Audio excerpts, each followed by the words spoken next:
అనగనగా ఆకాశంలో ఎగిరే పక్షులు తెల్లటి నెమళ్ల దండు ఊరి మీదుగా విహరిస్తూ వస్తుంది. అందులో ముందుండి ఎగురుతున్న కోహినూర్ అనే ఒక నెమలి, మరొక నెమలి చంద్రిక. కోహినూర్ గర్వంగా, చూడు చంద్రిక, మన అందం చూసి అందరూ నోరెళ్లబడుతున్నారు అన్నాడు.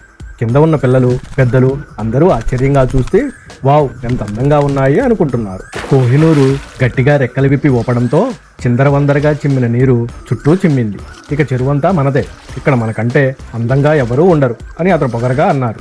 ఇక్కడ మనల్ని ఎవరు ఆపగలరు అని అరుస్తూ ఊరి చెరువునే తమ ఇంటిలా మార్చేశారు. నెమళ్ళు పెద్ద శబ్దంతో నీటిలోకి దూకగానే చిన్న చేపలు భయంతో నీటి లోతుల్లో దాక్కున్నాయి. చంద్రిక నవ్వుతూ, మనకెంత గౌరవం చూస్తున్నావా, ఎవరూ దగ్గరకు రావడం లేదు అని చెప్పి తన కాళ్లతో నీటిని ఆటపట్టించింది. ఊరిలోని చెట్లపైన పక్షులంతా చేరాయి. చిలుకలు, కాకులు, మైనాలు కలిసి ఈ నెమళ్ళు పొగరు భరించలేకపోతున్నాం అని చర్చించాయి. వారి ముఖాల్లో ఆందోళన స్పష్టంగా కనిపించింది. పెద్ద గద్ద రాయి మీద నిల్చుని అన్నది, మనమందరం కలిసి వాళ్లకు ఒక మంచి పాఠం నేర్పాలి, కానీ ఓర్పుతో తెలివిగా ఆలోచించి చెయ్యాలి.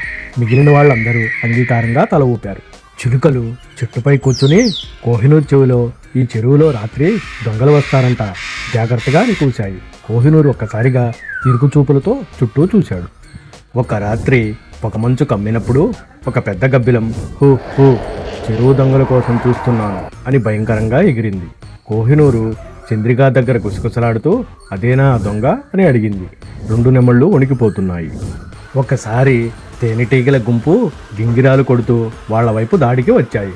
కందిరీగలు వదల్లే, ఇలా ఉండటం సులభం కాదు అనుకున్నాయి నెమళ్ళు. చంద్రిక అరుస్తూ ఉన్నా ప్రయోజనం లేదు. ఒక చిన్న పలకిలి పొగరుగా ఉన్న నెమలి కోహినూరు పైన కూర్చుని చిన్నగా పీకేసింది. పొగరుగా ఉంటే ఇదే ఫలితం అని నవ్వగా కోహినూరు దూకుతూ తప్పించుకోవడానికి తంటాలు పడుతున్నాడు.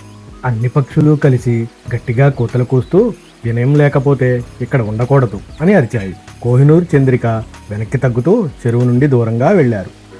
ఒంటరిగా చెట్టు కింద కూర్చున్న పొగరుగా ఉండే కోహినూరు చెరువు పక్కన కూర్చుని తన ప్రతిబింబాన్ని నీటిలో చూస్తూ, నేను ఎందుకు ఇలా మాట్లాడాను అని పశ్చాత్తాపడ్డాడు. గాలి వీస్తూ ఆకులు కింద పడుతున్నాయి. చంద్రిక నెమ్మదిగా పక్షుల సమూహం దగ్గరికి వెళ్ళి, మా వల్ల పొరపాటు జరిగింది, దయచేసి మమ్మల్ని క్షమించండి, మళ్ళీ మమ్మల్ని అంగీకరించండి అని తలవంచి చెప్పింది. పక్షులన్నీ కలిసి చర్చించసాగాయి. ఒక మైనా పక్షి పక్క పక్షిని చూసి, వాళ్ళు నిజంగానే మారిపోయారా అని అడిగింది. మిగతా వాళ్ళు ఒకరినొకరు సందేహంగా చూసుకున్నారు. పెద్ద గద్ద రెక్కలు ఒక్కసారిగా విప్పి, మనతో కలిసి జీవించాలంటే మీరు మారాలి, ఇక నుంచి మీరు వినయంగా అందరితో కలిసి ఉంటేనే ఇక్కడ ఉండవచ్చు అని గట్టిగా చెప్పింది. నెమళ్ళు తల ఉంచి వినమ్రంగా నిలబడ్డారు. నెమళ్ళు క్షమాపణ చెప్పి కోహినూర్ చెత్తను తన చేత్తో ఎత్తి చంద్రికకి ఇస్తూ, మనమే చెరువును శుభ్రం చేద్దాం, అప్పుడు అందరికీ తెలుస్తుంది ఇది మన మార్పు అన్నాడు.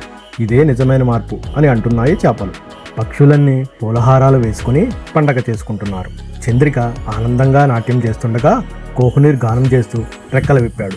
మిగతా జంతువులు, అక్కడ ఉన్న పిల్లలు చాలా ఆనందపడ్డారు. ఒక చిన్న మైనాకు చంద్రిక తన ముక్కుతో గింజ అందిస్తూ, ఇదిగో అందరం కలిసి పంచుకుని తినాలి అంది. అందరూ సంతోషంగా భోజనం చేశారు. ఇకపై మనమంతా స్నేహితులమే అంటుంది. నెమళ్ళు ఇప్పుడు వినయంగా అందరితో కలిసిమెలిసి జీవిస్తున్నాయి, పిల్లలతో ఆడుకుంటున్నాయి. కోహినూరు చిన్న కోడి పిల్లలకు, పక్షులకు పాఠాలు, నృత్యాలు నేర్పుతూ, ఇలా చెయ్యాలి, అడుగులు కలుపుకోండి అని ఉత్సాహంగా చెప్పాడు. పెద్ద గద్ద చెట్టు నీడలో చిన్న జంతువులకు చెబుతుంది, విద్య ఉన్నా, అందం ఉన్నా, వినయం లేకపోతే విలువే ఉండదు అని రాళ్ళు ఆకులు చూపిస్తూ పాఠం చెప్పింది. అందరూ ఒక చోట చేరి గట్టిగా అరిచారు. పొగరు చెడు గుణం, వినయం మానవ గుణం అని గట్టిగా పలికారు. కోహినూరు చంద్రిక ఆనందంగా చిరునవ్వులు చిందించారు. ఇంతటితో మన కథ ముగిసింది. ఇలాంటి మరిన్ని కథల కోసం please like and subscribe my channel.